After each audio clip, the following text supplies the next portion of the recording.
guys. Time Yo. check. Almost Pakinggan nyo to. 11:14 Trip and lang.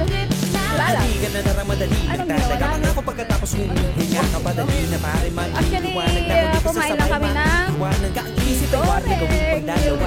Dahil isa lang ito. Ang dalawa naman ito ay maging masaya. Para di ka mabato ay Jar iwas mo. vlog Kung lang nalutay sa'yo. sa isang lugar, ibig ko sabihin ay huwag ka papasakop. Sa takot, huwag ka papasakop. Kapag nangatik, ikaw, Yes. ito isipin mo. Hindi pa sa lahat ng karanasan right mo dito now- sa mundo bilang ako. Ganun pa rin, hindi nagbago. Go, Bunayan, Bunayan, sir. Kasi pag You talking Brunei. Apa? Apa? Apa? So right now is pauwi na po kami ngayon dahil busog na ang dalawang prinsesa.